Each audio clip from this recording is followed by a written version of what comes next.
Assalamualaikum guys, I hope you will be fine and you are watching scholarship world platform. So in this video I will talking about the Turkey Bursalari scholarship, which is a highly competitive scholarship, and recently it is re-announced with the collaboration of Islamic Development Bank. So it is a highly competitive scholarship around the world. I think 1,50,000 students around the world apply for this scholarship. So in this video I will tell you that how you will be apply for this scholarship and what are the procedure method to apply for this scholarship. So first of all, you have to Google Turkey Bursalari, which I have I mean that Turkey Bursalari, you have to just type Turkey Bursalari. So you will have see on the top of the screen that Turkey Bursalari Turkey scholarship. So simply you have to open this link in another tab. So after that, official page of the Turkey scholarships has been started here. So you can see that Turkey scholarships 2021 application are closed. So it is talking about the Turkey Bursalari scholarship, not Islamic Development Bank scholarship. So first of all, you have to need, if you have account then it will be okay. If you don't have an account, so first of all you have to make an account. Just click on the login box. So you can see that here at the bottom beneath the login you see the register option. So if you have already an account, so just click on login, which I have already in my account here. So I just click on login. So here you can see that my personal all of my documents, all of my procedures which I have put here has been shown to me. First आपने क्या करना है, आपने first ये करना है कि आपने आना है माई एप्लीकेशंस पे मैं आपको दिखाता हूँ कि इसमें क्या कुछ है। तो ये आप देख सकते हैं कि ये मेरा जो एप्लीकेशन है अभी कंप्लीट नहीं हुआ है। ये आप देख सकते हैं कि ISDB तुर्की स्कॉलरशिप जॉइंट स्कॉलरशिप प्रोग्राम है, जो कि मैंने आपको पहले बताया था। ठीक है, तो यहाँ से आपने स्टार्ट किस तरह लेना है आप साइड पे देख सकते हैं, जो कि मैं लेफ़्ट साइड पे आप डिफरेंट टाइप्स ऑफ बॉक्सेस देख सकते हैं। आपने इसको 1 बाय 1 फिल करना है। किस तरह फिल करना है, सिंपल सा प्रोसीजर है। मैं इस वीडियो में मैं आपको बताऊंगा कि आपने इसको किस तरह फिल आउट करना है। तो फर्स्ट ऑफ ऑल यहाँ से मैं अपना जो एप्लीकेशन मैंने यहाँ पे प्रोसेस किया हुआ है, अभी कंप्लीट नहीं है। तो यहाँ से मैं इसको फर्स्ट पहले मैं इसको डिलीट कर देता हूँ ताकि आपको समझ आ सके कि आपने किस तरह इसमें अप्लाई करना है। ठीक है, तो पहले पर्सनल इंफॉर्मेशन पे आएंगे। पर्सनल इंफॉर्मेशन में आप देख सकते हैं कि आपका नाम, आप मेल है फीमेल है, सिटीजनशिप आपका क्या है, यानी मतलब ये आपकी जो भी बायोग्राफी है वो आपने यहाँ पे पुट करनी है। तो एक सिंपल सा प्रोसीजर है, आई थिंक इसमें इतना मुश्किल कुछ नहीं है। उसके बाद फैमिली इंफॉर्मेशन है, तो फैमिली इंफॉर्मेशन में आपके पेरेंट्स के बारे में आपसे पूछा जाता है। आपकी जो पेरेंट्स के क्या नेम है, आपका मैरिटल स्टेटस क्या है। ठीक है, बहुत सिंपल प्रोसीजर है। तो यहाँ पर आप इसे एडिट भी कर सकते हैं। Before submission you can edit it and mini times. ठीक है, तो यहाँ से आप अपना मंथली इनकम कितना है, नंबर ऑफ सिबलिंग कितने हैं, आपने इसको 1 बाय 1 जो है यहाँ पर पुट करना है। उसके बाद जो है थर्ड जो हमारा प्रोसेस है, सेक्शन है, वो मैं आपको बताता हूँ कि उसमें क्या है। तो इसमें आपको नज़र आएगा कॉन्टेक्ट इन्फॉर्मेशन है, कंट्री क्या है, सिटी क्या है, पोस्टल कोड आपकी जो रीजन है उसका क्या है, स्ट्रीट कौन सी है, बिल्डिंग नंबर कौन सा है, इसी तरह जो डोर नंबर कौन सा है, वटीवर अगर है तो ठीक है, अगर नहीं है तो आपने जस्ट जिस तरह मैंने यहाँ पे नील लिखा हुआ है आपने भी नील लिखना है। ठीक है, उसके अलावा मोबाइल नंबर आपका क्या है जो भी है यहाँ पर आप देख सकते हैं। आप कौन सा प्लेटफॉर्म यूज़ कर रहे हैं, फेसबुक, लिंक्डइन या ट्विटर वगैरह जो भी आप यूज़ यहाँ पे कर रहे हैं वो आपने सिंपल यहाँ पे पुट करना है। ठीक है, अच्छा, उसके बाद जो हमारा जो फोर्थ सेक्शन है वो एजुकेशनल इंफॉर्मेशन, जो मोस्ट इम्पॉर्टेंट जो है, मोस्टली स्टूडेंट यहाँ पे स्टक रह जाते हैं, फंसे रहते हैं कि हम मिडिल स्कूल का क्या मतलब है, हाई स्कूल का क्या मतलब है, एसोसिएट डिग्री का क्या मतलब है, बैचलर, कुछ चीज़ें जो है स्टूडेंट्स के लिए जो कि बिगिनर हैं उनके लिए जो ये नई होती है। ठीक है, तो आपने जस्ट मिडिल स्कूल को छोड़ना है। मिडिल स्कूल मतलब आपने इसको फिल नहीं करना, आपने जस्ट आना है हाई स्कूल पे। यहाँ पे आप देख सकते हैं कि मैंने हाई स्कूल का मतलब है आपसे आपके स्कूल के बारे में पूछा जाता है, यानी मतलब है कि आपने मैट्रिक कहाँ से किया है। तो ये प्रोसीजर जो है ये यहाँ पे ये जो मैं हाईलाइट कर रहा हूँ यहाँ पे ये मैंने फिल आउट किया हुआ है। ठीक है, अब यहाँ पे ये एडिट भी हो रहा है। ठीक है, यहाँ पर जो है मतलब है कि ये इन्फॉर्मेशन जो है कंप्लीट है, डबल क्लिक यहाँ पे आया हुआ है, यहाँ पे ये डिलीट भी हो रहा है। ठीक है, तो ये ऑप्शन आपके साथ आपके पास अवेलेबल होंगे। उसके साथ यहाँ पर मैं आपको हाई स्कूल यानी हाई स्कूल यहाँ पर जो है इसके बारे में मैं आपको बताता हूँ कि ये सेक्शन आपने किस तरह कंप्लीट करना है। तो मैं जस्ट एडिट पे क्लिक करूँगा।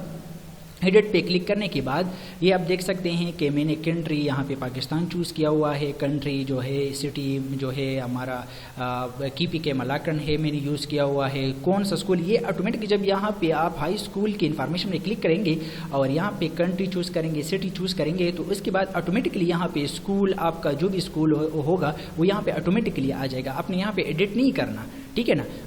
उसके अलावा कौन सा है, मतलब कौन सी हाई स्कूल कौन सा है, तो सेकेंडरी है। सेकेंडरी एजुकेशन पे आपने क्लिक करना है। उसके बाद जनरल हायर एजुकेशन, यहाँ पर 3 आपको नज़र आएंगे, वोकेशनल हाई एजुकेशन है, रिलीजियस हाई एजुकेशन है। तो आपने जस्ट जनरल हाई स्कूल पे क्लिक करना है। ठीक है, उसके बाद यहाँ पर मेजर भी आपका आएगा, लैंग्वेजेस है, मैथ्स है, लिटरेचर है, वटीवर जो भी है। यहाँ पर आपने आपका मतलब जो मैट्रिक है वो किस में, साइंस में था, कोई और लैंग्वेज में था, मतलब है कि जनरल था, जो भी है वो यहाँ पर आपने जो है वो क्या करना है, वो आपने सेलेक्ट करना है। ठीक है, उसके बाद ग्रेड टाइप पे आते हैं और ग्रेड टाइप में देखते हैं कि ग्रेड टाइप क्या चीज़ है। आप एक्चुअली स्टूडेंट जो है यहाँ पर भी कंफ्यूज हो जाते हैं कि ग्रेड टाइप क्या है, हम क्या सेलेक्ट करें। तो आप देख सकते हैं कि यहाँ पर 4, 5, 10 पॉइंट्स लिखे हुए हैं, 20 पॉइंट्स, 100 पॉइंट्स लिखे हुए। तो आपने यहाँ पर 100 सेलेक्ट करना है। 100 का मतलब ये है कि हमारा जो मैट्रिक का रिजल्ट होता है वो 100 के परसेंटेज के हिसाब से निकलता है। तो यहाँ पर 100 आपने लिखना है। अब आपने 100% में से कितना परसेंटेज मतलब है कि आपने ऑब्टेन किया है। तो मेरा ग्रेड जो है 70.66। यहाँ पर आपको नज़र आएगा कामा, यहाँ पर आप ब्रैकेट्स में भी आप देख सकते हैं कि ये जो यहाँ पर लिखा हुआ है कामा लिखा हुआ है। तो कामा का मतलब ये है कि परसेंटेज के बाद कितने डिजिट्स है, मतलब है कि अब मेरा जो है 70% होते हैं, 70% के बाद जो है 66 जो है 2 डिजिट्स और है। तो ये आपने वो डिजिट्स यहाँ पर जो है वो आपने क्या करने हैं, मतलब है कि वो लगाने। यहाँ पर ऑलरेडी आपको डिजिट्स जो है वो दिए हुए होंगे, ये आप देख सकते हैं। मैं स्क्रॉल डाउन कर रहा हूँ, ऊपर में जा रहा हूँ, नीचे, ठीक है ना। तो ये डिजिट्स जो है आपके पास मौजूद होंगे। उसके बाद यहाँ पर आप देख सकते हैं कि आपकी मैट्रिक की जो भी DMC है आपने डिप्लोमा के सेक्शन में भी अपलोड करनी है और यहाँ पर आपने ट्रांसक्रिप्ट के सेक्शन में भी अपलोड करनी है। उसके बाद अगर आपके पास कोई अचीवमेंट्स है तो आपने यहाँ पर येस लिखना ही नहीं है, तो आपने नो लगाना है। एंड इसके अलावा जो है I got university admission exam results, तो आपने मतलब है कि यूनिवर्सिटी एडमिशन रिजल्ट्स की यहाँ पर कोई ज़रूरत नहीं है, तो यहाँ पर आपने जो है वो नो लगाना है। और उसके बाद आपने सेव का बटन ज़रूर जो है वो क्या करना है, उस पर क्लिक करना है, ताकि आपकी इंफॉर्मेशन जो है वो मतलब है कि सेव हो जाए। ठीक है, उसके बाद जो है हम आते हैं एसोसिएट डिग्री। एसोसिएट डिग्री का क्या मतलब है? एसोसिएट डिग्री का मतलब ये है कि आपसे आपके कॉलेज के बारे में पूछा जा रहा है कि आपकी कॉलेज की इंफॉर्मेशन जो है आप यहाँ पर पुट कर ले। तो यहाँ पर एडिट आपने जो एडिट नज़र आ रहा है वही सेम प्रोसीजर है, वही सेम जो है मतलब है कि यहाँ पर आपने कौन सी कंट्री से आपने किया है, कौन सी सिटी है, कौन सा, यहाँ पर हम मोस्टली जो है बोर्ड यानी कौन से बोर्ड ने आप जो है जो FSC है वो की है। तो यहाँ पर ऑटोमेटिकली जितनी भी रिलेटेड पाकिस्तान से रिलेटेड जितनी भी बोर्ड्स होंगे, जितनी भी यूनिवर्सिटीज़ होंगे वो यहाँ पर सब के सब आ जाएंगे। ठीक है, उसके अलावा फैकल्टी आपने FSC प्री मेडिकल है, फ्री इंजीनियरिंग है, तो ये भी यहाँ से आपके इन्फॉर्मेशन के मुताबिक यहाँ पर वो इन्फॉर्मेशन यहाँ पर आ जाएगी, ठीक है। उसके अलावा बायोलॉजिकल और लाइफ साइंसेज है, तो बिल्कुल जब यहाँ पर आप फ्री मेडिकल सेलेक्ट करेंगे तो ऑब्वियसली जो है यहाँ पर biological science and life sciences आ जाएगा। स्टेटस क्या है, तो मोस्टली डेफिनेटली जो है यहाँ पर ग्रेजुएट आएगा, ठीक है। उसके बाद यहाँ पर भी आपने ग्रेडिंग सिस्टम क्या बताना है, ग्रेडिंग सिस्टम आपने बताना है 100 में से आपका जितने भी परसेंटेज है वो परसेंटेज आपने यहाँ पर पुट करना है। उसके अलावा डिप्लोमा यानी वो ट्रांसक्रिप्ट जो आपको यानी हायर सेकेंडरी स्कूल में मिला है, मतलब है कि बोर्ड की तरफ से मिला है, कॉलेज में मिला है, वो डिग्री जो है वो आपने यहाँ पर क्या करनी है, वो आपने यहाँ पर लगानी है, यहाँ पर आपने अपलोड करनी है, और वो यहाँ पर ट्रांसक्रिप्ट की जगह पर भी आपने अपलोड करनी है, ठीक है ना। तो अब आप यहाँ पर ये लाइन जो है वो पढ़ सकते हैं कि यहाँ पर अगर आपके पास कोई अचीवमेंट्स है, आप दिखाना चाहते हैं, कोई परफॉर्मेंस आपने की है, बोर्ड में आपकी पोजीशन है, या कोई और चीज़ मतलब है कि बोर्ड की तरफ से आपको कोई मेरिट सर्टिफिकेट मिला है, तो यहाँ पर वो आपने यस करना है, और यस करने के बाद आपने वो ट्रांसक्रिप्ट जो है वो सर्टिफिकेट आपने यहाँ पर अपलोड करना है, और सेव का जो यहाँ पर बटन है वो आपने यहाँ पर जो है वो क्या करना है, सेव करना है, आपकी इन्फॉर्मेशन जो है वो सेव हो जाएगी, ठीक है। उसके अलावा अब आते हैं जो हमारा थर्ड सेक्शन है बैचलर डिग्री। तो बैचलर डिग्री में आप ये देख सकते हैं, बैचलर डिग्री में ये आपसे डिमांड हो रहा है किस चीज़ का, आपके बैचलर की डिग्री के रिलेटेड, यानी आपने बैचलर डिग्री कहाँ से की है, कौन सी सिटी से की है, कौन सी यूनिवर्सिटी से की है, और आपने कौन सा मजमून पढ़ा है, यानी BS ज़ूलॉजी पढ़ी है, फार्मेसी पढ़ी है। यहाँ पर बहुत सारे जो है डिपार्टमेंट्स यहाँ पर आएंगे, ठीक है ना। डिपार्टमेंट यहाँ पर मतलब है कि आपने BS जिस फील्ड में किया है उससे रिलेटेड जो है यहाँ पर जो है वो जो सब्जेक्ट है वो यहाँ पर आएगा, ठीक है। उसके अलावा स्टेटस क्या है, तो अगर कंटिन्यू है कंटिन्यूस पे आपने क्लिक करना है, अगर ग्रेजुएट है तो ग्रेजुएट पे आपने क्लिक करना है। अब यहाँ पर ग्रेडिंग सिस्टम आपने 100 नहीं लगाना, ठीक है ना, चूंकि हमारी मोस्टली जो यूनिवर्सिटीज़ है दैट्स उनका जो प्रोसीजर होता है, उनका जो GPA सिस्टम वहाँ पर होता है, तो वो GPA सिस्टम कुछ यूनिवर्सिटीज़ का 5 होता है, कुछ का 4 होता है। तो आपने 4 पे क्लिक करना है। 4 पे क्लिक करने के बाद यहाँ पर आपने ग्रेड कितना वो है, 4 में से 4 आपने लिया है, 3 में से कितना लिया है, ठीक है ना, 4 में से कितना लिया है, और उसके हिसाब से जो है वो आपने यहाँ पर जो उसके बाद GPA ने 3.53 है, 3.6 है, 3.7 है, वट जो भी है वो आपने यहाँ पर पुट करना है। उसके बाद डिप्लोमा की तरफ आते हैं, तो यहाँ पर आपने अपनी बैचलर की डिग्री अपलोड करनी है, और यहाँ पर ट्रांसक्रिप्ट आपने अपलोड करना है। तो चूँकि बैचलर डिग्री बैचलर जो होता है 16 ईयर ऑफ एजुकेशन होता है, उसके साथ डिग्री भी होती है और ट्रांसक्रिप्ट भी होता है, तो आपने वो यहाँ पर अपलोड करना है। उसके अलावा अगर आपको कोई अचीवमेंट्स आपने मतलब कि ली है ग्रेजुएट यानी बैचलर डिग्री में, तो वो यहाँ पर आपने क्या करनी है, वो आपने अपलोड करनी है, मतलब कि सर्टिफिकेट वगैरह जो भी है वो आपने यहाँ पर अपलोड करना है, ठीक है। उसके अलावा लैंग्वेज डिटेल्स की तरफ आते हैं, तो यहाँ पर आप देख सकते हैं कि आपका नेटिव लैंग्वेज क्या है। नेटिव लैंग्वेज ये जो ऊपर डिस्क्रिप्शन दिया हुआ है बहुत सिंपल सा है, आपको समझ आ जाएगा, ठीक है। मैं आपका टाइम इतना वेस्ट नहीं करता, ठीक है। जो सुपरफिशियली जो भी इंफॉर्मेशन है, जहाँ पर आपको मतलब है कि कम्प्लेक्सिटी होगी, वहाँ वो पॉइंट्स में आपको मतलब है कि क्लियर कर देता हूँ। तो ये नेटिव लैंग्वेज आपने उर्दू सेलेक्ट करनी है। अदर लैंग्वेज अगर आपके पास कोई स्किल है तो वो आपने यहाँ पर क्या करनी है, पुट करनी है, ठीक है। लेवल क्या होगा वो आप यहाँ पर इंटरमीडिएट है, बिगिनर है, या मतलब एडवांस लेवल है, तो वो आपने यहाँ पर सेलेक्ट करनी है। तुर्किश लैंग्वेज में अगर आपको तुर्किश लैंग्वेज जो है वो मतलब है कि आपको आता है, तो वो आपने यहाँ पर जो है वो क्या करना है, पुट करना है, ठीक है। उसके बाद आपने यहाँ पर सेव का बटन आपको यहाँ पर मौजूद है, ये आपने पुट करना है और आपकी इन्फॉर्मेशन जो है वो सेव हो जाएगी। उसके अलावा वर्क एक्सपीरियंस, अगर आपने कोई वर्क एक्सपीरियंस किया, कोई टीचिंग की है या कोई और मतलब है कि जो भी काम किया हुआ है, तो यहाँ पर आप ऐड का बटन आपको नज़र आ रहा है, उस पर आपने क्लिक करना है। यहाँ पर अपनी कंपनी, इंस्टीट्यूशन नेम, कब से कब यानी कब आपने शुरू किया, कब आपने ख़त्म किया, टाइटल क्या था, टीचर थे या कोई और मतलब एक लीडर थे, वटीवर जो भी था वो आप यहाँ पर जो है वो सेलेक्ट कर सकते हैं। एम्प्लॉयमेंट स्टेटस अब क्या है, आपने मतलब कि लेफ्ट किया है या मतलब अभी कंटिन्यू है, तो ये उस इंफॉर्मेशन के मुताबिक आपने जो है वो यहाँ पर सब कुछ जो है लगाना है। उसके अलावा आपने CV अपलोड करनी है, ठीक है ना। यहाँ पर लिखा हुआ है CV, तो यहाँ पर आपने जो भी CV होती है वो आपने यहाँ पर अपलोड करना है, ठीक है। उसके अलावा एकेडमिक क्वालिफ़िकेशन की तरफ आते हैं तो एकेडमिक क्वालिफ़िकेशन में ये जस्ट आपसे डिमांड हो रहा है किस चीज़ का, अगर आपके पास GRE है, GMAT है, सेट है या LS जो है, ठीक है ना, तो वो आपने यहाँ पर एड आपको नज़र आ रहा है, मैं बार बार आपको बताता हूँ। तो यहाँ पर अगर आपके पास कोई भी टेस्ट है, आपने दिया हुआ है, गेट आपने दिया हुआ है, गेट जनरल आपने दिया हुआ है, जो भी दिया हुआ है आपके पास सर्टिफिकेट है, तो वो आपने यहाँ पर पुट करना है, उसकी इन्फॉर्मेशन, डेट, एग्जाम डेट कब हुआ है, कब ख़त्म हुआ है, ठीक है, और यहाँ पर अपनी सर्टिफिकेट जो है वो अपलोड करना है, ठीक है। अगर आपके पास नहीं है तो आप इसको खाली छोड़ दे, कोई मसला नहीं है, आपका जो एप्लीकेशन होगा वो उसके बगैर भी सबमिट होगा। अच्छा, अब जो मैं सोशल एक्टिविटीज़ की तरफ आता हूँ, जो थर्ड लास्ट हमारे पास है, ये मोस्ट इम्पॉर्टेंट है आपकी स्कॉलरशिप्स की सिलेक्शन के लिए, आपके लिए।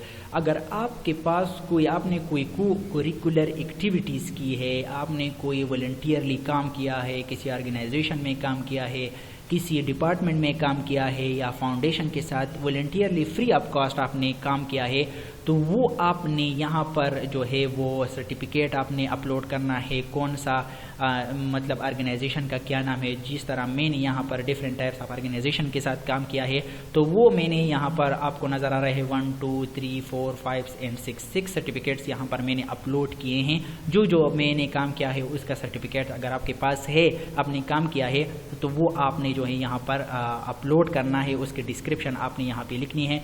मोस्ट इम्पॉर्टेंट जो है, यानी that's scholarship is depend upon 2 things. The one is most on your social activities and the other is the letter of intent which I will discuss later. So ये जो 2 चीज़ें हैं, ये मोस्टली जो है आपकी स्कॉलरशिप्स जो है, मतलब है कि चांसेस बहुत ज़्यादा होते हैं विन करने के लिए, ठीक है।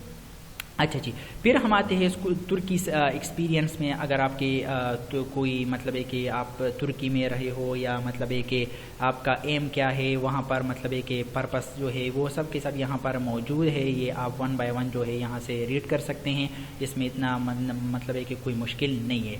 तो ये था एक सिंपल सा प्रोसीजर है। अभी मैं आपको बताता हूँ, होम पेज पे मैं आपको लेके जाता हूँ। होम पेज पे आपको यहाँ पर आएगा कि अप्लाई, तो ये वो स्कॉलरशिप है। इसकी जो लास्ट डेट है 14 मार्च से ये स्टार्ट हुआ है, जो 14 अप्रैल जो है इसकी लास्ट डेट जो है वो 14 अप्रैल है।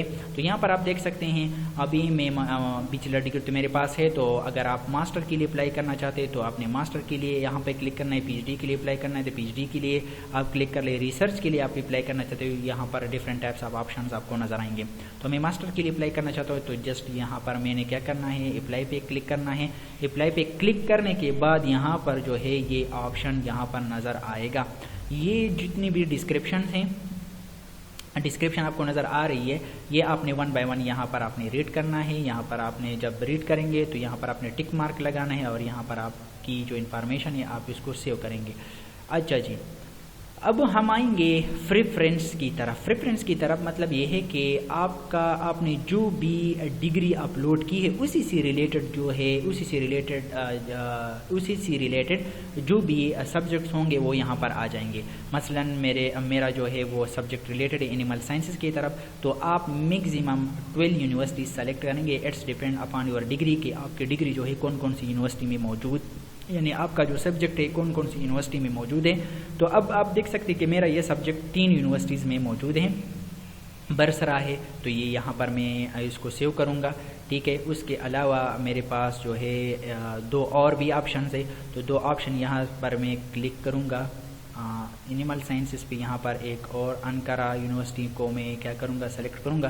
तो इसी तरह यहाँ पर आप क्या करेंगे, टिक मार्क करेंगे, इसको आपने सेव करना है। एक और यूनिवर्सिटी भी आप सेलेक्ट कर सकते हैं। मतलब है कि ये डिपेंड करता है आपके डिग्री पे, ठीक है, कि आपकी डिग्री यानी आपका सब्जेक्ट से जो कौन कौन सी यूनिवर्सिटी में क्या है वो मौजूद है, ठीक है। अब आते हैं जो कि मोस्टली इम्पोर्टेंट है, letter of intent. Letter of intent जो है ये सेकंड मोस्ट इम्पॉर्टेंट जो है वो आपके डिग्री से रिलेटेड, यानी मतलब ये कि इसको हम क्या कहते हैं, स्टेटमेंट ऑफ पर्पस या एक रिसर्च प्रपोजल है आपका। तो यहाँ पर आप देख सकते हैं कि 1,50,000 एप्लीकेशन एवरी ईयर जो है यहाँ पर सबमिट होते हैं। तो यहाँ पर आपने क्या करना है, तो वो मैं आपको यहाँ पर बता देता हूँ कि क्वेश्चन 1 तो यहाँ पर आप ये देख सकते हैं कि in this section it is expected to explain the following detail your academic social experience field you want to take in education your reason choosing Turkey for study. नहीं, ये आपसे आपकी एकेडमिक के बारे में पूछा जाता है, आपका सोशल एक्सपीरियंस क्या है, आपका जो मतलब है कि जो तुर्की आप क्यों सेलेक्ट कर रहे हैं। तो ये सब चीज़ें जो है अपनी यानी मतलब है कि अपने आप को आपने क्या करना है, एक्सप्रेस करना है कि मैं क्यों तुर्की आ रहा हूँ, मैंने ये सब्जेक्ट क्यों लिया है, मैं मतलब है कि मेरी सोशल एक्सपीरियंस ये हैं, मेरे सब्जेक्ट्स के रिलेटेड एक्सपीरियंस जो है वो ये हैं, वो सब के सब आपने यहाँ पर जो है वो क्या करना है, पुट करना है, ठीक है ना। उसके बाद जो है यहाँ पर आप देख सकते हैं कि आपने इस प्रोग्राम के बारे में मतलब है कि कहाँ से मतलब है कि आपने सुना है, तो वो आप यहाँ पर लिख सकते हैं, ठीक है। तो आपने इस बात का ख्याल रखना है कि मैक्सिमम आपने 3000 जो है वो वर्ड्स नहीं बल्कि जो हमारे पास लफ्ज़ हैं, ठीक है ना, जो हमारे पास अल्फ़ाबेट्स है वो आपने लिखने हैं। उससे आप अगर आप एक्सीड करेंगे तो यहाँ पर फिर जो है वो मतलब आप एडिट नहीं बल्कि आप यहाँ पर जो है वो नहीं लिख सकते, ठीक है। तो इस बात का आपने ख्याल रखना है कि कॉन्साइज और प्रिसाइज फॉर्म में आपने जो है अपनी जो मतलब है कि जो इंफॉर्मेशन है वो आपने यहाँ पर पुट करना है। In this section, you asked to give example general knowledge about in academic study in Turkey. The proposal that you propose in this section is not binding. आपने अपनी एकेडमिक जनरल आपकी जो एकेडमिक है उसके बारे में यानी आपका जो सब्जेक्ट है उसके बारे में आपने क्या करना है, बताना है। तो इसका ये मतलब नहीं है कि आप यहाँ पर जो भी पुट करेंगे वो आप वहाँ पर भी करेंगे, मतलब है कि जब आपकी सिलेक्शन होगी नहीं, आप वहाँ पर जब आप जाएंगे तो आप अपना सब्जेक्ट जो है वो चेंज भी कर सकते हैं, ठीक है। तो इसका मतलब ये है कि आप जो है मतलब ये कि आप जो है अपना सब्जेक्ट जो है वो चेंज भी कर सकते हैं, ठीक है। इसमें ऐसा कुछ जो है वो मुश्किल नहीं है, ठीक है।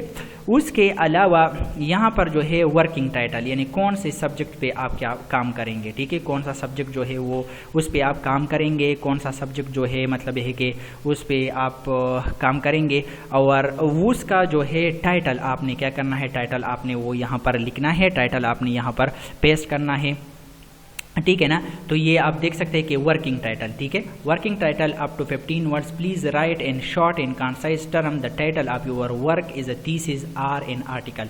यानी आपने इसमें ये लिखना है कि आपने एक आर्टिकल, कौन से आर्टिकल पे आपने काम किया है या कौन सी थीसिस पे आपने काम किया है, वो जो है वो टाइटल आपने यहाँ पर क्या करना है, जस्ट वो लिखना है, ठीक है।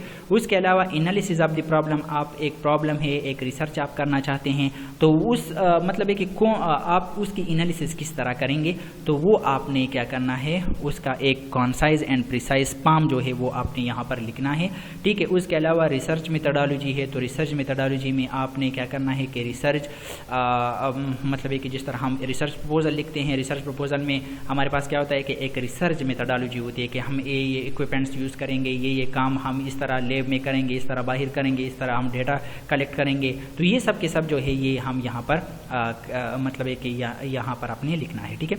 उसके अलावा general study general structure of the study यानी right the main heading of the study, यानी मेन हेडिंग क्या होती है, मेन हेडिंग लिटरेचर रिव्यू होता है, रिसर्च मेथोडोलॉजी होती है, रिसर्च मेथोडोलॉजी में जो सब टॉपिक्स होते हैं मतलब स्टडी डिज़ाइन होता है, इसके अलावा हमारे पास इंट्रोडक्शन होता है, इसके अलावा हमारे पास और डिफरेंट टाइप जो है हमारे पास जिस तरह हम रिसर्च प्रपोजल लिखते हैं उसकी जो मेन हेडिंग्स है वो आपने यहाँ पर लिखने हैं। Academic contribution to the study, how this study will contribute to your academic field, यानी ये स्टडी आपके एकेडमिक फील्ड में किस तरह कंट्रीब्यूट करेंगे, तो वो डिटेल आपने यहाँ पर जो है वो लिखना है, ठीक है, वो आपने यहाँ पर लिखना है, ठीक है। उसके बाद जो है ये मैं इस तरह शॉर्ट साइज में शॉर्ट फॉर्म में मैं आप फॉर एग्जांपल मैं आपके लिए ये फिल करता हूँ, बिकॉज अगर ये एम्प्टी होगा तो ये आगे नहीं जाएगा, ठीक है। इसके अलावा लिटरेचर रिव्यू, तो लिटरेचर रिव्यू में वो लिटरेचर रिव्यू सिंपल चीज़ें, लिटरेचर रिव्यू आपने यहाँ पर पुट करना है, लिखना है जिस तरह हम रिसर्च प्रपोजल में लिखते हैं उसी तरह, ठीक है ना। इसके अलावा it is compulsory to fill out the space for the degree and the PhD candidate are requested to write in Turkish or English. अच्छा जी, तो आपकी जो आप ये इन्फॉर्मेशन पुट करना चाहते हैं तो ये आप कोशिश करें कि इंग्लिश में करें या तुर्किश में करें, इसके अलावा किसी और लैंग्वेज में ना हो, ठीक है। If you have subject to related documents, application document that you think is not clear enough and you want to explain, अगर ये इंफॉर्मेशन जो आप यहाँ पर आप लिखोगे, इसके अलावा अगर आपके पास कोई और इंफॉर्मेशन है, आपने ऑनलाइन कोर्सेज की है या आपने कोई और काम किया है जो आपने एक्सप्लेन नहीं किया है, तो आप इसी बॉक्स में वो क्या कर सकते हैं, अपने आप को एक्सप्रेस कर सकते हैं, ठीक है ना। तो इससे ये होगा कि जो एग्जामिनर होगा, जब आपकी एप्लीकेशन की इवाल्वेशन होगी तो उससे क्या होगा कि आपकी एप्लीकेशन उनको अट्रैक्ट करेगा, तो इससे भी क्या होगा कि एक अच्छा इम्प्रेशन जो है वो आपकी मतलब है कि एप्लीकेशन पे जो है वो हो जाएगा, ठीक है। उसके बाद आपने क्या करना है, सेव करना है, आपकी इन्फॉर्मेशन जो है वो सेव हो जाएगी, और सेव होने के बाद यहाँ पर आप आएंगे नेक्स्ट जो है इंटरव्यू लोकेशन। तो इंटरव्यू लोकेशन में आपने क्या करना है, पाकिस्तान सेलेक्ट करना है। तो यहाँ पर मैं पाकिस्तान, ठीक है, यहाँ पर मैं पाकिस्तान सेलेक्ट करता हूँ। अच्छा जी, अब नियरेस्ट सिटी जो है वो मेरे यहाँ इस्लामाबाद है, तो यहाँ पर मैं इस्लामाबाद सेलेक्ट करूँगा। उसके बाद मैं इसको सेव करूँगा। सेव करने के बाद यहाँ पर जो है सेव करने के बाद यहाँ पर आ जाएगा कि समरी ऑफ एप्लीकेशन पे आपने आना है। समरी ऑफ एप्लीकेशन पे जब आप आएंगे, समरी ऑफ एप्लीकेशन पे, तो यहाँ पर मैं आपको दिखा देता हूँ समरी ऑफ एप्लीकेशन। अब आप ये देख सकते हैं कि आपने A to Z जो भी पुट किया होगा, क्या होता है, यानी आपने यहाँ पर जो भी इंफॉर्मेशन यहाँ पर आपने मेंशन की है वो सब के सब यहाँ पर एक PDF फॉर्म की शक्ल में जो है वो यहाँ पर आ जाएगा, ठीक है। तो ये उसके बाद ये आप 1 बाय 1 इसको चेक करें कि इंफॉर्मेशन कहीं गलत तो नहीं है, मिस्टेक नहीं किया हुआ है। बाज़ औक़ात ऐसे भी होता है कि हम जल्दबाजी में एप्लीकेशन को जो है वो क्या करते हैं, उसको फिल आउट करते हैं और बाद में नहीं देखते, उस बाद में हमें पता चलता है कि यहाँ पर तो मुझसे मिस्टेक हुआ है। तो ये काइंडली आप इस बात को मतलब है कि मद्देनज़र रखें कि इसमें कोई जो है मिस्टेक ना हो। बाद में जब एक मरतबा सबमिट हो जाता है तो फिर उसमें एडिटिंग नहीं होती। उसके बाद आपने सबमिट पे क्लिक करना है। सबमिट करने के बाद आपकी जो एप्लीकेशन है वो सबमिट हो जाएगी। तो डियर फ्रेंड्स, ये था तुर्की बरसरारी स्कॉलरशिप। इंशाल्लाह उम्मीद करता हूँ आपको इसमें कोई मुश्किल नहीं होगी। फिर भी अगर आपको कोई मुश्किल हो कहीं किसी स्टेप पे, तो आप काइंडली कमेंट कर सकते हैं। इंशाल्लाह एक और स्कॉलरशिप वीडियो के साथ मैं आपकी खिदमत में हाज़िर हूँगा। तब तक इजाज़त दीजिए। अल्लाह हाफ़िज़।